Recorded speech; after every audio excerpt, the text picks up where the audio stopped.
Hi everyone, welcome to Kupan education channel. So हमने HP TET नवंबर 24 के लिए जो साइको की सीरीज़ स्टार्ट करी है उसका नेक्स्ट पार्ट जो है वो मैं लेके आई हूँ आज की वीडियो में। ठीक है, इसके पहले मैंने दो थ्योरीज़ के ऊपर जो मोस्ट इम्पॉर्टेंट थ्योरीज़ है according to the point of view of HP TET November 2024, चाहे वो टीजीटी आर्ट्स हो, मेडिकल हो, नॉन मेडिकल हो, जेबीटी हो, तो चारों में ही ये जो थ्योरीज़ है बहुत ही इम्पॉर्टेंट है। इनमें से बहुत क्वेश्चंस बनते हैं। कैसे क्वेश्चंस बनते हैं मैं थ्योरीज़ में ही बताती रहती हूँ आपको। ठीक है, so with the hand written notes है तो आप अपने नोट्स भी बना सकते हो इससे। ठीक है, बाकी अगर आपको नोट्स चाहिए हैं ये वाले तो आप मेरा चैनल है एच पी टैट मतलब क्यूपन एजुकेशन करके टेलीग्राम पे वो ज्वाइन कर सकते हो। उसमें आप मेरे को मैसेज ड्रॉप कर सकते हो, मैं आपको जो नोट्स है वो प्रोवाइड करवा दूँगी। ठीक है, तो अभी स्टार्ट करते हैं।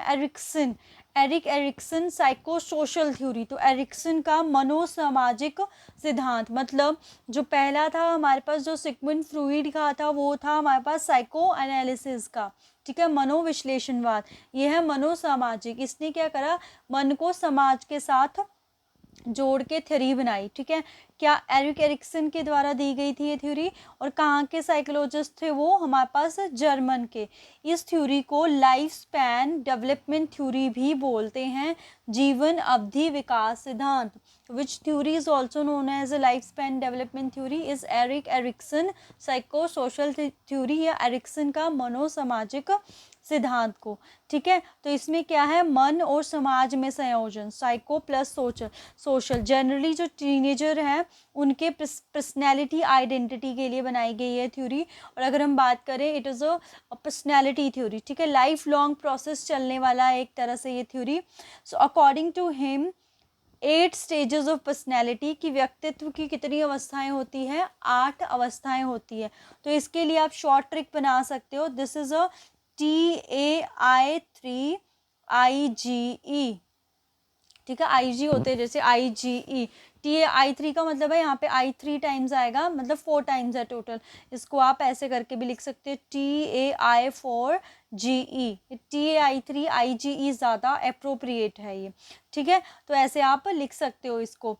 फिर ये क्वेश्चन क्या है कि कई बार ये क्वेश्चन बनता भी है कि वो कौन से साइकोलॉजिस्ट है जिन्होंने 8 स्टेजेस दी थी पर्सनैलिटी की। तो वो कौन से हैं, एरिक एरिक्सन। जो 23 हम अगर बोले जून में एचपी टेट नॉन मेडिकल का पेपर हुआ था तो उसमें ये क्वेश्चन आया हुआ था कि 8 स्टेजेस किसने दी है। ठीक है, उसके बाद जो अभी एग्ज़ाम हुआ है आपका 24 जून में, उसमें भी सेम यही क्वेश्चन आया हुआ था कि जो 8 स्टेजेस है वो किसने दी है पर्सनैलिटी की। तो किसने दी है, एरिक एरिक्सन ने। तो अभी इन्हीं स्टेजेस को हम बिल्कुल डिटेल से पढ़ेंगे, विद नोट्स है।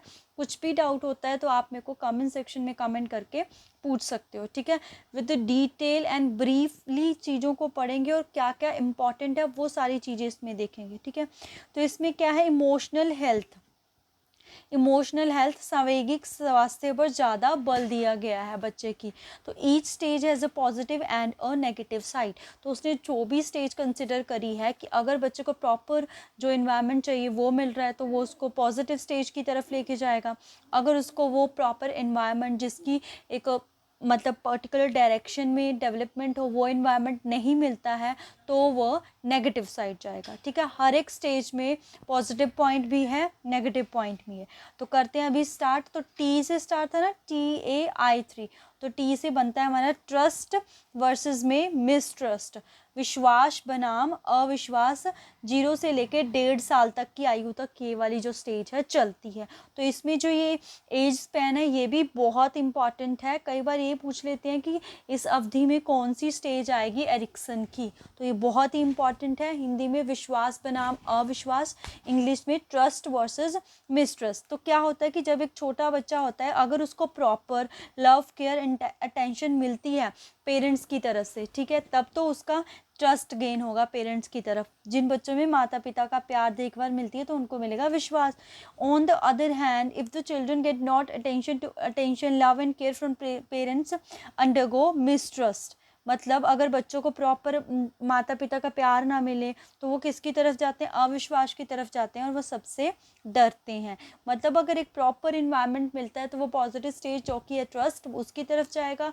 अगर उसको प्रॉपर इन्वायरमेंट नहीं मिल रहा है पेरेंट्स से तो वो मिसट्रस्ट की तरफ, अविश्वास की तरफ जाएगा। ये बोला था एरिक्सन ने अपनी फर्स्ट स्टेज में। ठीक है, आइए अब नेक्स्ट स्टेज को देखते हैं। तो नेक्स्ट है ए था आपका TAI3।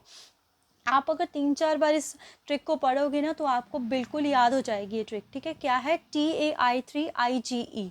अब नेक्स्ट है ए से आपका autonomy versus shame and doubt, स्वायत्तता बनाम लज्जा ए तथा शक। 1.5 साल से लेके 3 साल तक चलती है। तो इस स्टेज में क्या होता है कि जो चिल्ड्रन है, बच्चा है, वो क्या चाहता है कि वो इंडिपेंडेंटली हर एक काम को करे। ठीक है, मतलब उसको प्रोत्साहित करे जो भी काम कर रहा है, बिकॉज ये एक ऐसी स्टेज है इसमें बच्चा कुछ भी करता है, तो कुछ भी करता है तो उसको अगर प्रोत्साहित किया जाए, ठीक है, तो क्या होगा, बच्चे में ऑटोनॉमी, स्वायत्तता की भावना आती है। ठीक है, मतलब उसको लगता है कि हाँ, कि मैं कुछ कर रहा हूँ, वो मेरे पेरेंट्स को अच्छा लग रहा है, तो मतलब मैं एक सही डायरेक्शन में जा रहा हूँ। ऑन द अदर हैंड कई पेरेंट्स क्या होते हैं कि बच्चों को छोटी छोटी चीज़ों के लिए डांटते रहते हैं। ठीक है, क्या करते हैं, डांटते रहते हैं, तो उससे क्या होता है, बच्चे में शेम एंड डाउट की भावना आ जाती है। ठीक है, अगर आप बच्चे को सपोर्ट नहीं करोगे जो वो कर रहे हैं तो हमेशा वो कुछ नया करने से डरेगा। ठीक है, जो क्रिएटिविटी की उसमें भावना आनी थी वो क्या होगी, नहीं आएगी, क्योंकि वो हमेशा सोचेगा कि अगर मैं यार ये करूँगा तो मेरे मम्मी पापा मेरे को डांटेंगे, इससे अच्छा मैं नहीं करूँगा। ठीक है, ऑन द अदर हैंड ऐसे बच्चे जिनके पेरेंट्स उनको सपोर्ट करते हैं, तो अगर वो कुछ गलत भी कर रहे हैं तो उसमें भी उनको डर नहीं होता है कि हाँ मेरे मम्मी पापा है, वो मुझे बता देंगे कि हाँ अगर मैं यहाँ पे गलत हूँ तो गलत हूँ, ये नहीं करना है। ठीक है, तो वो न्यू स्टेप लेने से नहीं डरते हैं। तो अगर ऐसा करते हैं तो बच्चों में क्या आती है, autonomy. This is a very very crucial stage हम बोल सकते हैं बच्चों की डेवलपमेंट के लिए, क्योंकि यहीं से टुवर्ड्स द पेरेंट्स अगर हम बात करें बच्चों का, वो बन जाता है कि क्या उनका क्या है कि पेरेंट्स, क्योंकि हम बोल सकते हैं ये वो स्टेज है जहाँ से बच्चे में क्रिएटिविटी डेवलप होनी स्टार्ट होती है। बिकॉज अगर उसको प्रॉपर अटेंशन नहीं मिलेगी तो वो क्रिएटिविटी की जो हम फीलिंग बोल सकते हैं वो उसमें नहीं आएगी। ठीक है, 1.5 से 3 साल तक की स्टेज चलती है। नेक्स्ट देखते हैं, तो TA तो हो गया, उसके बाद आता है हमारे पास आई से है इनिशिएटिव वर्सेस गिल्ट, पहल बनाम दोष। तो हिंदी में पढ़ लेते हैं हम। जब बच्चे में समझने की क्षमता का थोड़ा विकास हो जाता है तो उसमें जिज्ञासा बढ़ने लगती है। ऑब्वियस है, जब इस एज में जो बच्चा होता है 3 से 5, कई बुक्स में 3 से 5 लिखा है, कई में 3 से 6 लिखा है, तो मैंने दोनों यहाँ पे दे दिया। ठीक है, तो बच्चा क्या होता है, बहुत ही जिज्ञासु हो जाता है इस एज में आके, हर कुछ पूछता है वो कि ये जो आसमान में तारे हैं ये क्यों ऐसे दिख रहे हैं, ये चाँद इतनी दूर क्यों है, आसमान को हम छू क्यों नहीं सकते हैं। ऐसे बहुत से बच्चे क्वेश्चन पूछते हैं, बहुत क्यूरियस हो जाते हैं बच्चे। ठीक है, तो क्यूरियस हो जाते हैं अगर, तो पेरेंट्स क्या करते हैं कि वो खुश होते हैं कि हाँ जो मेरा बच्चा है काफ़ी ऑब्जर्वर है, क्योंकि जो बच्चा ऑब्जर्व करता है इन चीज़ों को वही आगे से क्वेश्चन पूछेगा कि ये ऐसा क्यों है, ये ऐसा क्यों है। वो कई पेरेंट्स क्या होंगे, इस बात को लेके खुश होंगे कि हाँ जो हमारा बच्चा है वो चीज़ों को ऑब्जर्व कर रहा है, अच्छी बात है, तो उसको अप्रिशिएट करते। ठीक है, तो उससे क्या होता है, बच्चे में इनिशिएटिव की भावना आती है, पहल की मतलब हम बोल सकते हैं एक तरह से भावना आती है। ऑन द अदर हैंड तो कई पेरेंट्स क्या करते हैं कि वो गुस्से में आके, कुछ भी रीज़न हो सकता है उनका, है ना, फ्रस्ट्रेशन किसी और पे होते निकलती बच्चे पे, क्योंकि जो भी जॉब्स को लेके, जो भी जहाँ पे उनका जो भी इन्वायरमेंट है वहाँ पे उनकी कैसी दे रहा है ना बच्चा, तो बच्चे को क्या पता है, बच्चे तो पूछते रहते हैं क्वेश्चन। तो आपने उसे डांट दिया तो डांट दिया, इससे क्या होगा कि जो क्यूरियोसिटी वाली भावना है वो बच्चे में दब जाएगी। इससे उसमें क्या आता है, गिल्ट आता है, दोष आता है, कि वो सोचता है कि अगर यार मैं ये क्वेश्चन पूछ रहा हूँ तो मम्मी पापा नाराज़ हो रहे हैं, राइट, तो मैं नहीं पूछूंगा। तो वो क्या है, वो खुद को एक गिल्ट समझने लगता है कि अगर मैं क्वेश्चन कर रहा हूँ उसकी वजह से मम्मी पापा नाराज़ हो रहे हैं। ठीक है, तो ऐसे आप देख रहे हो कि अगर एक प्रॉपर इन्वायरमेंट बच्चे को मिल रहा है तो वो टूवर्ड्स द पॉजिटिव साइड जा रहा है। अगर उसको नेग्लिजेंस मिल रही है तो वो टूवर्ड्स द नेगेटिव इन्वायरमेंट जा रहा है। तो बहुत ही इंपॉर्टेंट है ये थ्योरी, बहुत एक तरह से बच्चे की डेवलपमेंट के लिए बहुत बहुत ही ज़्यादा इंपॉर्टेंट है ये थ्योरी। ठीक है, तो इंग्लिश हिंदी दोनों में आप देख सकते हो, जिस भी लैंग्वेज में आप कंफर्टेबल हो उसके अकॉर्डिंग आप कर सकते हो, राइट। नेक्स्ट क्वेश्चन पे जाते हैं, नेक्स्ट स्टेज पे। तो आई हमारा क्या हुआ, हमने देख लिया उसके बाद फिर आई था 3 टाइम आई है, तो उसके बाद आया इंडस्ट्री वर्सेस में इन्फ्योरिटी, परिश्रम बनाम हीनता। तो बच्चे में क्या आ गया, अब क्यूरियोसिटी आ गई है, ठीक है, वो नई नई चीज़ों को करने के बारे में सोचता है। तो जब वो fourth stage also known as a early childhood, ठीक है, 6 से लेके 12 साल तक की जो आयु होती है उस स्टेज को बोलते हैं हम इंडस्ट्री वर्सेस इन्फ्योरिटी या फिर परिश्रम बनाम हीनता। तो ये भी क्वेश्चन बन जाता है कि एरिक एरिक्सन की कौन सी स्टेज को अर्ली चाइल्डहुड भी बोला जाता है, ठीक है। बहुत ही इंपॉर्टेंट छोटे छोटे पॉइंट्स हैं, ज़्यादा मुश्किल नहीं है, बट हर एक पॉइंट को आपने अच्छे से देखना है, ठीक है। तो इसमें क्या, in this stage child tries to do every task that is given by parents, therefore it is known as interesting. मतलब क्या करता है बच्चा, क्योंकि पेरेंट्स की तरफ से प्रॉपर उसको स्पॉट एंड ट्रस्ट मिला हुआ है, तो जो भी पेरेंट्स उसको काम देते हैं तो बच्चा प्रॉपरली करता है। तो प्रॉपरली करता है, उससे क्या होता है कि उसमें, इसलिए उसको क्या बोला जाएगा, हार्डवर्क बोला जाएगा, परिश्रम। तो जो ये साइकोलॉजिस्ट थे उन्होंने इस परिश्रम को क्या नाम दे दिया, इंडस्ट्री, ठीक है। उसकी भावना बच्चे में आ जाती है। But on the other hand if child do not complete the task और its capability is low towards a particular work then the inferiority comes. मतलब कि वो बच्चा, क्योंकि अगर उसके पेरेंट्स उसको टास्क देंगे, क्योंकि उसमें क्या है, नेगेटिव पॉइंट्स आए हुए हैं कि उसको ये डर होगा कि अगर मैंने ये नहीं करा तो मेरे पेरेंट्स क्या बोलेंगे। तो इस थिंकिंग की वजह से क्या है कि वो अपनी proper attention towards a particular task नहीं दे पाता है। तो उसकी वजह से या तो वो टास्क नहीं कंप्लीट होगा या फिर उसमें कैपेबिलिटी नहीं होगी, बिकॉज उसकी डेवलपमेंट वैसे ही हुई है। तो उस वजह से क्या होती है, उसमें इन्फीरियरिटी की भावना आती है, किसकी, हीनता की भावना आती है, राइट। तो हिंदी में भी दिया हुआ है, तो आप हिंदी में भी देख सकते हो। नेक्स्ट स्टेज देखते हैं हम। तो नेक्स्ट फिर हमारे पास लास्ट जो हमारी आई थी, कैसे था वो, TAI3। तो थर्ड आई स्टार्ट हो गया। सबसे पहले हमारी आई थी हम देख सकते हैं आइडेंटिटी, फिर इंडस्ट्री, देन सॉरी आइडेंटिटी तो अभी आई ना, वो क्या बोल सकते हैं उसको, ठीक है। तो थर्ड आई आ गई हमारे पास। सबसे पहले थी इनिशिएटिव, इंडस्ट्री, अब आई है आइडेंटिटी। बहुत ही इंपॉर्टेंट स्टेज है ये बच्चों के लिए, आइडेंटिटी वर्सेस कंफ्यूजन, पहचान बनाम में संप्राप्ति। इसको 12 से 18 वर्ष की आयु की ये स्टेज चलती है। इसको एडोलेसेंस पीरियड या फिर रोल कन्फ्यूजन स्टेज भी बोलते हैं। तो एरिक एरिक्सन की वो कौन सी स्टेज है जिसको रोल कन्फ्यूजन स्टेज बोलते हैं, तो वो है आइडेंटिटी वर्सेस में confusion.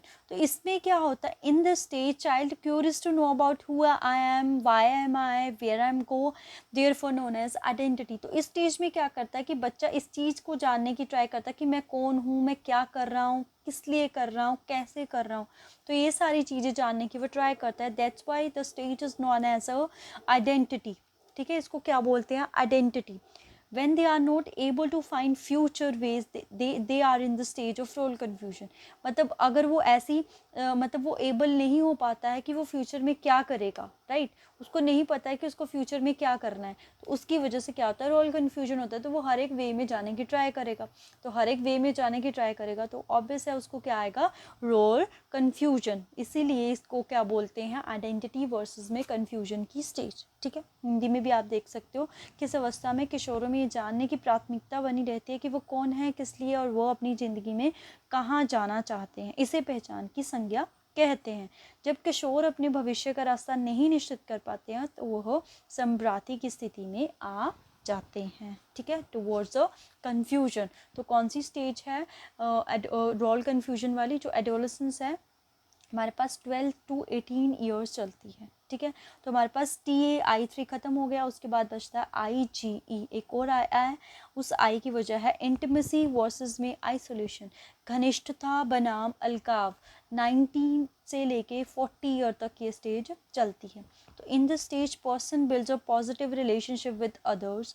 When a person develops a sense of closeness with other, he decided himself to other. People who are unable to develop such closeness with the other become socially isolated, which is called as isolations.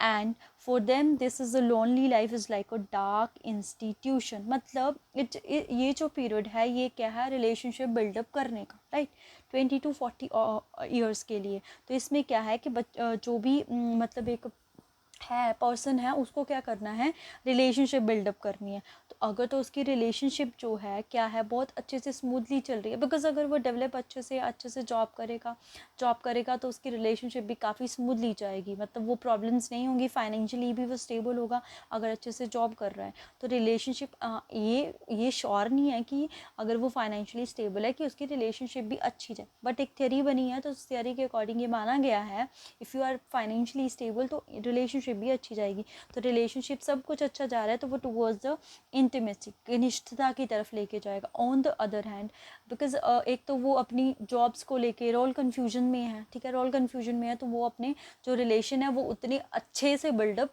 नहीं कर पाता है। तो buildup नहीं कर पाता तो towards the isolation जाता है, वो अलगाव की तरफ। And for them this lonely life is like a dark institution. तो ये लोनली लाइफ उसके लिए क्या, एक तरह से डार्क इंस्टीट्यूशन की तरह काम करती है, ठीक है। तो ये सारा यहाँ पे हिंदी में लिखा हुआ है, आप देख सकते हो, ठीक है।